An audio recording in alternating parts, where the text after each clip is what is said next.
ઓમ નમો ભગવતે વાસુદેવાય. જય શ્રી કૃષ્ણ મિત્રો. ઉત્સવનો મહિમા ચેનલમાં આપનું સ્વાગત છે. મહર્ષિ વેદવ્યાસ રચિત શ્રીમદ ભાગવત મહાપુરાણ સ્કંદ ચોથો અધ્યાય 29. પુરંજન ઉપાખ્યાનનું તાત્પર્ય. રાજા પ્રાચીન બર્હીએ કહ્યું, હે ભગવાન, તમારા વચનોનું પૂરેપૂરું તાત્પર્ય મારી સમજમાં આવતું નથી. વિવેકી મનુષ્યો જ તે વચનોનું તાત્પર્ય સમજી શકે છે. અમે કર્મમોહિત જીવો નહીં. શ્રી નારદજીએ કહ્યું, હે રાજન, પુરંજન નગર નિર્માતા એ જીવ છે જે પોતાના માટે 1, 2, 3, 4 અથવા ઘણા પગવાળા કે પગ વિનાના શરીરરૂપી નગર તૈયાર કરી લે છે. તે જીવનો મિત્ર કે જેને અવિજ્ઞાત નામે વર્ણવવામાં આવ્યો છે તે ઈશ્વર છે, કારણ કે કોઈ પ્રકારના નામ, ગુણ અથવા કર્મોથી જીવોને તેની જાણ થતી નથી.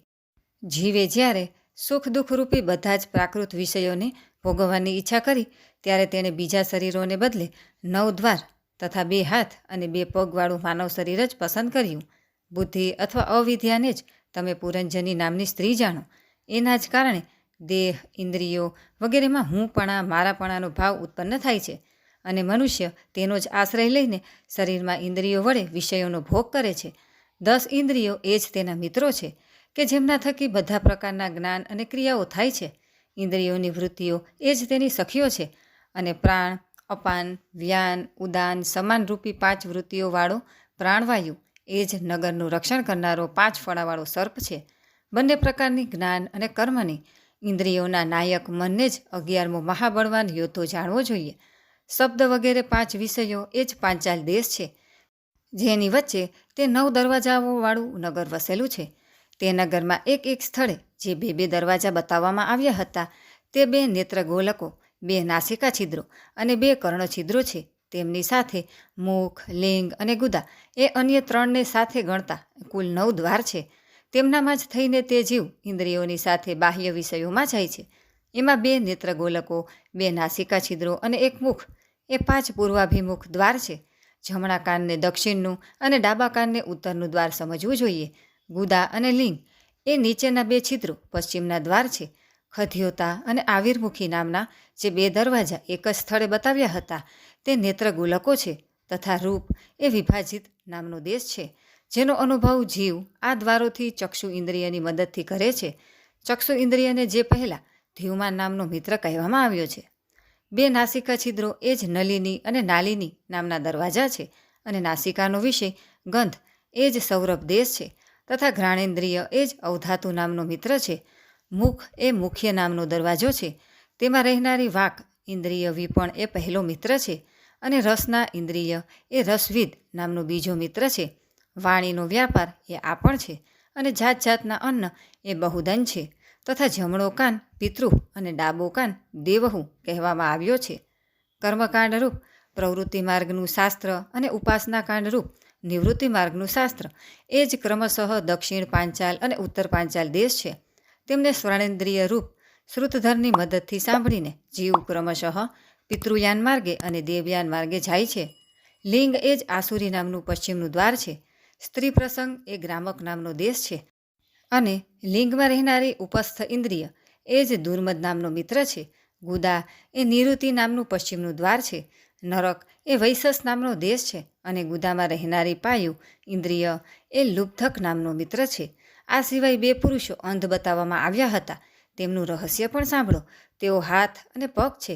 તેમની જ મદદથી જીવ ક્રમશઃ બધા કામ કરે છે અને જ્યાં ત્યાં ગમન કરે છે. હૃદય એ અંતઃપુર છે. તેમાં રહેનારું મન એ જ વિશુચિન નામનો મુખ્ય સેવક છે. જીવ તે મનના સત્વ વગેરે ગુણોને કારણે જ પ્રસન્નતા, હર્ષરૂપ વિકાર અથવા મોહ પામે છે.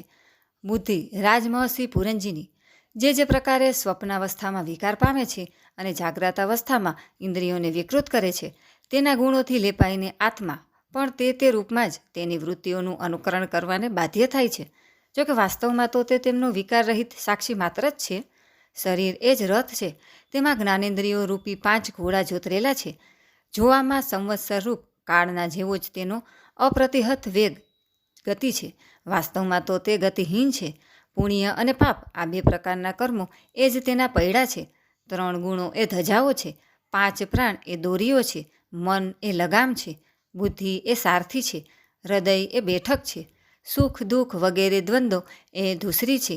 ઇન્દ્રિયોના 5 વિષયો એ તેમાં રાખેલા આયુધ છે અને ત્વચા વગેરે 7 ધાતુઓ એ તેના આવરણ છે. 5 કર્મેન્દ્રિયો એ તેની 5 પ્રકારની ગતિ છે.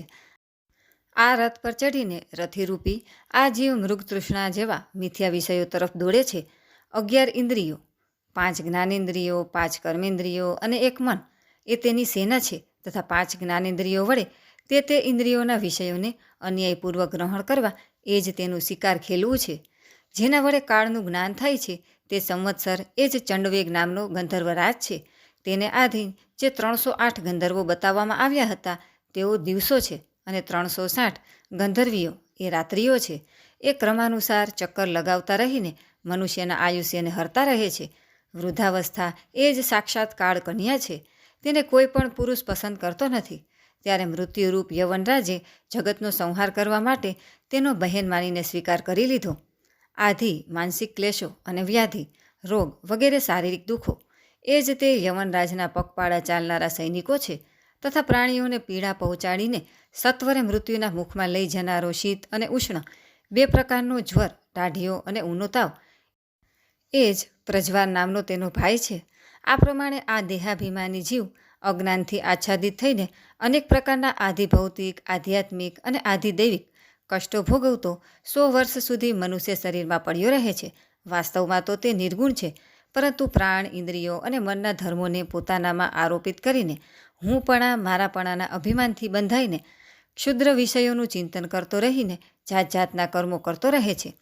આ જીવ જોકે સ્વયં પ્રકાશિત છે તો પણ જ્યાં સુધી સૌના પરમ ગુરુ આત્મ સ્વરૂપ શ્રી ભગવાનના સ્વરૂપને જાણતો નથી ત્યાં સુધી પ્રકૃતિના ગુણોમાં જ બંધાયેલો રહે છે. તે ગુણોનો અભિમાની હોવાથી તે જીવ વિવશ થઈને સાત્વિક, રાજસી અને તામસી કાર્યો કરે છે તથા તે કર્મો અનુસાર ભિન્ન ભિન્ન યોનિઓમાં જન્મ લે છે. તે ક્યારેક સાત્વિક કર્મો વડે પ્રકાશ બહુલ સ્વર્ગ વગેરે લોક પ્રાપ્ત કરે છે, ક્યારેક રાજસી કર્મો વડે દુઃખમય રજોગુણી લોકમાં જાય છે જ્યાં તેણે જાત જાતના કર્મોના કલેશ ભોગવવા પડે છે, અને ક્યારેક તમોગુણી કર્મો વડે શોકબહુલ તમોમય યોનિઓમાં જન્મ લે છે. આ પ્રમાણે પોતાના કર્મો અને ગુણો અનુસાર દેવયોની, મનુષ્ય યોની અથવા પશુ યોનીમાં જન્મ લઈને તે અજ્ઞાનને લીધે અંધ જીવ ક્યારેક પુરુષ, ક્યારેક સ્ત્રી અને ક્યારેક નપુંસક થાય છે. જેમ ભૂખથી વ્યાકુળ લાચાર કૂતરો ઘરે ઘરે ભટકતો રહીને પોતાના પ્રારબ્ધ અનુસાર ક્યાંક દંડો ખાય છે અને ક્યાંક ભાત ખાય છે, તેવી જ રીતે આ જીવ ચિત્તમાં અનેક પ્રકારની વાસનાઓને લઈને ઊંચા નીચા માર્ગે ઉપરના, નીચેના અથવા મધ્યના લોકોમાં ભટકતો રહે છે અને પોતાના કર્મો અનુસાર સુખ દુઃખ ભોગવતો રહે છે. આધિદૈવિક, આધિભૌતિક અને આધ્યાત્મિક એ 3 પ્રકારના દુઃખોમાંના કોઈ પણ એકમાંથી જીવનો સર્વથા છુટકારો થઈ શકતો નથી. જો ક્યારેક તેવું થતું જણાઈ આવે છે તો તે કેવળ તત્કાળ પૂરતું નિવારણ જ હોય છે. તે નિવારણ એવું જ છે કે જેમ માથા પર ભારે બોજ વહીને લઈ જનારો કોઈ મનુષ્ય તેને ખભા પર રાખી લે છે, આવી જ રીતે બધી જ પ્રતિક્રિયાઓ દુઃખ નિવારણો વિશે સમજવું જોઈએ. જો કોઈ ઉપાયથી મનુષ્ય એક પ્રકારના દુઃખમાંથી છુટકારો મેળવે છે તો બીજું દુઃખ આવીને તેના માથા પર સવાર થઈ જાય છે. હે શુદ્ધ હૃદયના નરેન્દ્ર, જેમ સ્વપ્નમાં થતું સ્વપ્નાંતર, બીજું સ્વપ્ન આવવું એ તે સ્વપ્નમાંથી સર્વથા છૂટવાનો ઉપાય નથી, તેવી જ રીતે કર્મફળના ભોગમાંથી સર્વથા છૂટવાનો ઉપાય કેવળ કર્મ કરવું એ હોઈ શકે નહીં, કારણ કે કર્મો અને કર્મફળોનો ભોગ એ બંને અવિદ્યાયુક્ત હોય છે. જેમ સ્વપ્નાવસ્થામાં પોતાના મનોમય લિંગ શરીરથી વિચરનારા પ્રાણીને સ્વપ્નમાંના પદાર્થો નહીં હોવા છતાં પણ ભાસે છે, તેવી જ રીતે આ દ્રશ્ય પદાર્થો વાસ્તવમાં નહીં હોવા છતાં પણ જ્યાં સુધી અજ્ઞાન નિદ્રા તૂટતી નથી ત્યાં સુધી ટકેલા જ રહે છે અને જીવને જન્મ મરણ રૂપ સંસારમાંથી મુક્તિ મળતી નથી. તેથી તે દુઃખોના આત્યંતિક નિવારણનો ઉપાય એકમાત્ર આત્મજ્ઞાન થવું એ જ છે. હે રાજન, જે અવિદ્યાને કારણે પરમાર્થ સ્વરૂપ આત્માને આ જન્મ મરણરૂપી અનર્થ પરંપરા પ્રાપ્ત થઈ છે, તે આ વિદ્યાની નિવૃત્તિનો ઉપાય ગુરુ સ્વરૂપ શ્રી હરિમાં સુદૃઢ ભક્તિ જ છે. ભગવાન વાસુદેવમાં એકાગ્રતાપૂર્વક સમ્યક રીતે કરેલો ભક્તિભાવ જ્ઞાન અને વૈરાગ્યનો આવિર્ભાવ કરી દે છે. હે રાજર્ષિ, આ ભક્તિભાવ ભગવાનની કથાઓને આશ્રિત રહે છે. તેથી જે મનુષ્ય તેમને દરરોજ શ્રદ્ધાપૂર્વક સાંભળે છે અથવા વાંચે છે તેને સત્વરે જ્ઞાન વૈરાગ્યની પ્રાપ્તિ થઈ જાય છે. હે રાજન, જે ભગવાનના ગુણોને કહેવા અને સાંભળવામાં તત્પર વિશુદ્ધ ચિત્તના ભક્તજનો રહે છે તે સાધુ સમાજમાં બધી તરફ મહાપુરુષોના મુખમાંથી નીકળેલા શ્રી મધુસૂદન ભગવાનના ચરિત્રોરૂપી શુદ્ધ અમૃતની અનેક નદીઓ વહેતી રહે છે. જે લોકો અતૃપ્ત ચિત્તે શ્રવણમાં તત્પર પોતાના કર્ણવિવરો વડે તે અમૃતનું મત થઈને પાન કરે છે, તેમને ભૂખ, તરસ, ભય, શોક, મોહ વગેરે કશો પણ અવરોધ પહોંચાડી શકતા નથી. અરે રે, સ્વાભાવિક જ પ્રાપ્ત થતા આ ભૂખ, તરસ વગેરે વિઘ્નોથી હંમેશા ઘેરાયેલો જીવ સમુદાય શ્રી હરિની કથાઓના અમૃતસાગર સાથે પ્રેમ કરતો નથી. પ્રજાપતિઓના પતિ સાક્ષાત બ્રહ્મા, ભગવાન શંકર, સ્વયંભૂ, મનુ, દક્ષ વગેરે પ્રજાપતિઓ, સનકાદી નૈષ્ઠિક બ્રહ્મચારીઓ, મરીચી, અત્રિ, અંગિરા, પુલત્સ્ય, પુલહ, ક્રતુ, ભૃગુ, વશિષ્ઠ અને હું, આ જેટલા બ્રહ્મવાદી મુનિઓ છે તેઓ સમસ્ત વાડમયના અધિપતિ હોવા છતાં પણ તપ, ઉપાસના અને સમાધિ વડે ખોળીને હારી ગયા, તો પણ તે સર્વસાક્ષી પરમેશ્વરને આજ સુધી જોઈ શક્યા નથી. વેદ અપાર છે, તેમનો પાર પામવો મુશ્કેલ છે. તેમાં કર્મોનો વિસ્તાર પણ બહુ છે. તે વેદોના સંબંધમાં બહુ અભ્યાસ કરવા છતાં પણ મંત્રોમાં જેમનું લક્ષણ બતાવવામાં આવ્યું છે તે, જેમ કે ઇન્દ્રના હાથમાં વજ્ર છે, વરુણના હાથમાં પાશ છે વગેરે, મંત્રો દ્વારા યજન તો ભગવાનનું કરે છે, પરંતુ ભગવાનને જાણી શકતા નથી. હૃદયમાં વારંવાર ચિંતન કરવાથી ભગવાન જે સમયે જે જીવ પર કૃપા કરે છે તે જ સમયે તેના લૌકિક વ્યવહારો અને વૈદિક કર્મકાંડની આસ્થા આપમેળે છૂટી જાય છે. હે બહિષ્મન, તમે આ કર્મોમાં પરમાર્થ બુદ્ધિ ન કરો, એ સાંભળવામાં જ પ્રિય જણાય છે.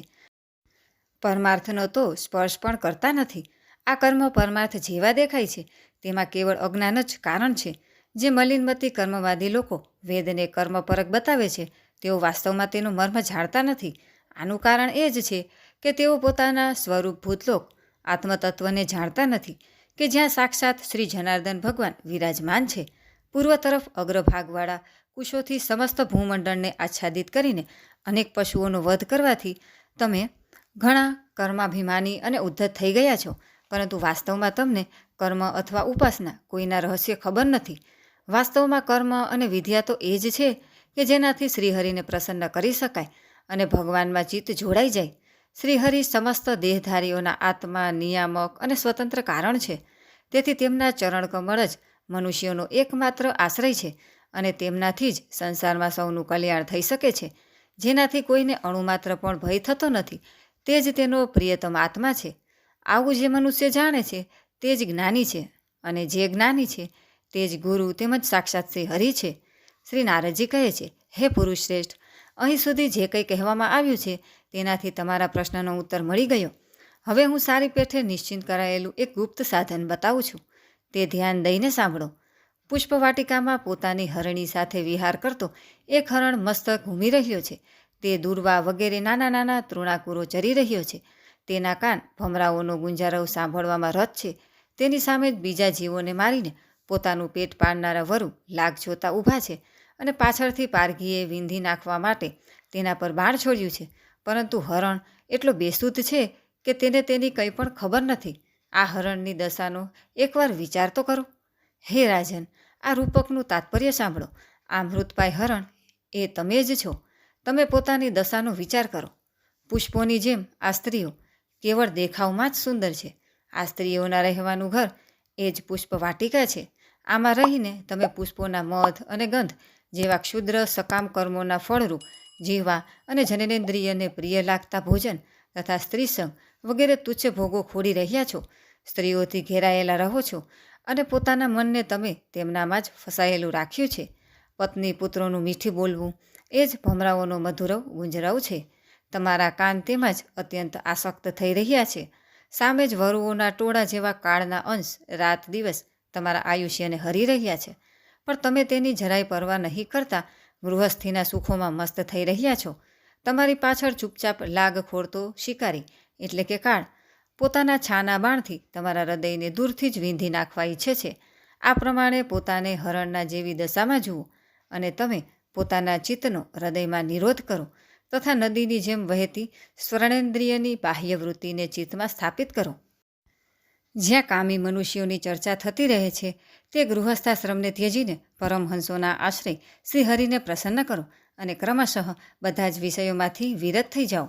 રાજા પ્રાચીન બર્હીએ કહ્યું, હે ભગવાન, તમે કૃપા કરીને મને જે ઉપદેશ આપ્યો તે મેં સાંભળ્યો અને તેના પર વિશેષપણે વિચાર પણ કર્યો.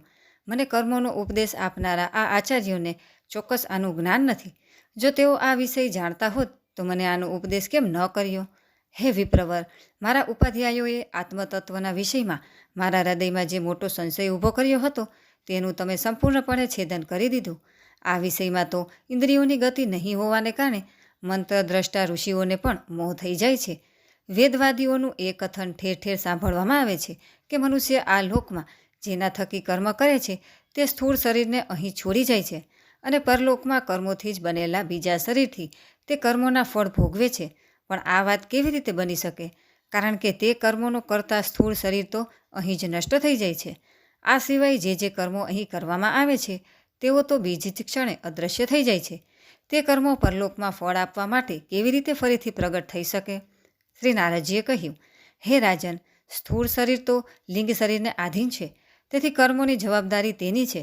જે મનઃપ્રધાન લિંગ શરીરની સહાયથી મનુષ્ય કર્મો કરે છે તે તો મર્યા પછી પણ તેની સાથે રહે જ છે.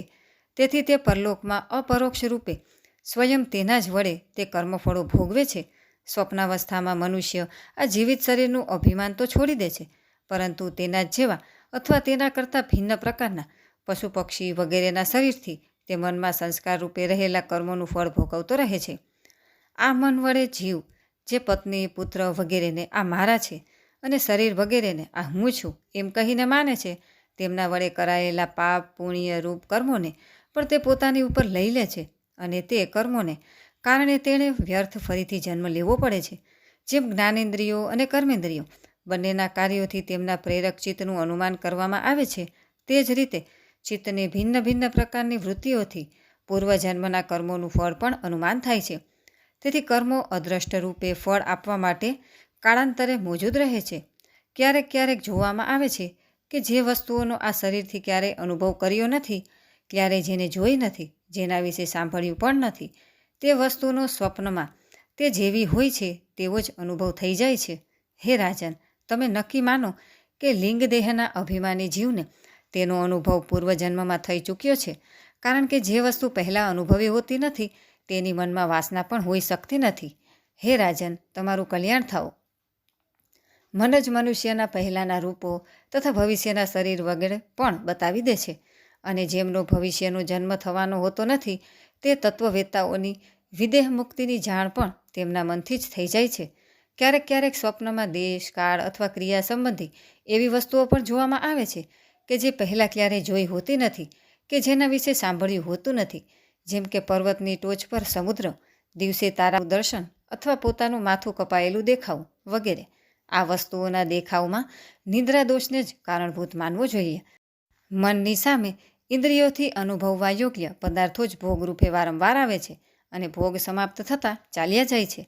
એવો કોઈ પદાર્થ આવતો નથી કે જેનો ઇન્દ્રિયોથી અનુભવ જ ન થઈ શકે. આનું કારણ એ છે કે બધા જીવોમાં મન હોય છે. સામાન્ય રીતે તો બધા પદાર્થોનું ક્રમશઃ જ ભાન થાય છે, પરંતુ જો કોઈ સમયે ભગવાનના ચિંતનમાં પરોવાયેલું મન વિશુદ્ધ સત્વમાં સ્થિત થઈ જાય તો તેમાં ભગવાનનો સંસર્ગ થવાથી એકસાથે સમસ્ત વિશ્વનું પણ ભાન થઈ શકે છે. જેમ કે રાહુ દ્રષ્ટિનો વિષય નહીં હોવા છતાં પણ પ્રકાશાત્મક ચંદ્રના સંસર્ગને લીધે દેખાવા લાગે છે. હે રાજન, જ્યાં સુધી ગુણોના પરિણામે તેમજ બુદ્ધિ, મન, ઇન્દ્રિયો અને શબ્દ વગેરે વિષયોના સંસર્ગથી આ અનાદિ લિંગ શરીર બનેલું છે, ત્યાં સુધી જીવમાં સ્થૂળ શરીર પ્રત્યે હું, મારું ના ભાવનો અભાવ થવા પામતો નથી.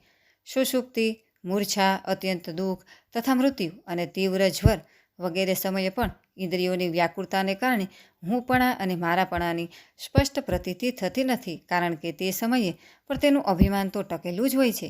જેમ અમાસની રાત્રિમાં ચંદ્રમા હોવા છતાં પણ દેખાતો નથી, તેવી જ રીતે યુવાવસ્થામાં સ્પષ્ટ પ્રતીત થતું 11 ઇન્દ્રિયોથી યુક્ત આ વિશિષ્ટ લિંગ શરીર ગર્ભાવસ્થા અને બાલ્યાવસ્થામાં હોવા છતાં પણ ઇન્દ્રિયોનો પૂરો વિકાસ નહીં થવાને કારણે પ્રતીત થતું નથી. જેમ સ્વપ્નમાં કોઈ વસ્તુનું અસ્તિત્વ નહીં હોવા છતાં પણ જાગ્રત થયા વિના સ્વપ્નજનિત અનર્થનું નિવારણ થતું નથી, તે જ રીતે સાંસારિક પદાર્થો જો કે અસત છે તો પણ અવિદ્યાને લીધે જીવ તેમનું ચિંતન કરતો રહે છે, તેથી તેનો જન્મ મરણરૂપી સંસારમાંથી છુટકારો થવા પામતો નથી. આ પ્રમાણે 5 તન્માત્રાઓથી બનેલો તથા 16 તત્વોના રૂપમાં વિકસિત થયેલો આ ત્રિગુણમય સંઘાત જ લિંગ શરીર છે. આ જ ચેતના શક્તિથી યુક્ત થતાં જીવ કહેવાય છે. એના દ્વારા જ મનુષ્ય ભિન્ન ભિન્ન શરીરો ગ્રહણ કરે છે અને ત્યજે છે તથા એનાથી જ તેને હર્ષ, શોક, ભય, દુઃખ, સુખ વગેરેની અનુભૂતિ થાય છે. જેમ જળો જ્યાં સુધી બીજા તણખલાને પકડી લેતી નથી ત્યાં સુધી પહેલાંને છોડતી નથી, તેવી જ રીતે જીવ મરણ વખતે જ્યાં સુધી દેહાભિમાનને કારણે બીજું શરીર પ્રાપ્ત કરી લેતો નથી ત્યાં સુધી પહેલું શરીર છોડતો નથી. હે રાજન, આ મનઃપ્રધાન લિંગ શરીર જ જીવના જન્મ વગેરેનું કારણ છે. જીવ જ્યારે ઇન્દ્રિય જનિત ભોગોનું ચિંતન કરતો રહીને વારંવાર તેમના જ માટે કર્મો કરે છે ત્યારે તે કર્મો થતા રહેવાથી અવિદ્યાને લીધે તે શરીર વગેરેના કર્મોમાં બંધાઈ જાય છે. તેથી તે કર્મબંધનમાંથી છુટકારો પામવા માટે સમસ્ત વિશ્વ ભગવાનનું રૂપ છે. એ રીતે જોતા રહીને બધી રીતે શ્રીહરિનું ભજન કરો. એમનાથી જ આ વિશ્વની ઉત્પત્તિ થાય છે, સ્થિતિ રહે છે અને તેમનામાં જ તેનો લય થાય છે. શ્રી મૈત્રેયજી કહે છે, હે વિદુરજી, ભક્ત શ્રેષ્ઠ શ્રી નારદજીએ રાજા પ્રાચીન બર્હીને જીવ અને ઈશ્વરના સ્વરૂપનું દિગ્દર્શન કરાવ્યું. પછી તેઓ તેમની પાસેથી વિદાય લઈને સીધે લોકમાં સીધાવી ગયા. ત્યારે રાજા શ્રી પ્રાચીન બર્હી પણ પ્રજાપાલનની જવાબદારી પોતાના પુત્રોને સોંપીને તપસ્યા કરવા માટે કપિલાશ્રમમાં ગયા. ત્યાં તે વીરશ્રેષ્ઠે તમામ વિષયોની આસક્તિ ત્યજીને એકાગ્ર ચિત્તે ભક્તિપૂર્વક શ્રી હરિના ચરણ કમળોનું ચિંતન કરતાં કરતાં સારૂપ્ય પદ મેળવી લીધું. હે નિષ્પાપ વિદુરજી, દેવર્ષિ નારદે પરોક્ષ રૂપે કહેલું આત્મજ્ઞાન જે મનુષ્ય સાંભળશે કે સંભળાવશે તે સત્વરે લિંગ શરીરના બંધનમાંથી મુક્ત થઈ જશે. દેવર્ષિ નારદના મુખેથી નીકળેલું આ આત્મજ્ઞાન ભગવાન મુકુંદના યશ સાથે સંબદ્ધ હોવાને કારણે ત્રણેય લોકને પવિત્ર કરનારું, અંતઃકરણની શુદ્ધિ કરનારું તથા પરમાત્મા પદને પ્રકાશિત કરનારું છે. જે મનુષ્ય આ કથા સાંભળશે તે તમામ બંધનોમાંથી મુક્ત થઈ જશે અને પછી તેણે આ સંસાર ચક્રમાં ભટકવું પડશે નહીં. વિદુરજી, ગૃહસ્થાશ્રમી પુરંજનના રૂપકથી પરોક્ષ રૂપે કહેવાયેલું આ અદ્ભુત આત્મજ્ઞાન મેં ગુરુની કૃપાથી મેળવ્યું હતું. આનું તાત્પર્ય સમજી લેવાથી બુદ્ધિયુક્ત જીવનું દેહાભિમાન નિવૃત્ત થઈ જાય છે અને પરલોકમાં જીવ કેવી રીતે કર્મોનું ફળ ભોગવે એવી તેની શંકાનું પણ નિવારણ થઈ જાય છે. ઇતિ શ્રીમદ્ભગવતે મહાપુરાણે પારમહંસ્યા સંહિતાયા ચતુર્થ સ્કંધે વિદુર મૈત્રેય સંવાદે પ્રાચીન બર્હી નારદ સંવાદો નામે 39 ચોથા સ્કંધ અંતર્ગત વિદુર મૈત્રેય સંવાદમાંનો પ્રાચીન બર્હી નારદ સંવાદ નામનો 29મો અધ્યાય સમાપ્ત. બોલો કૃષ્ણ કનૈયા લાલ કી જય.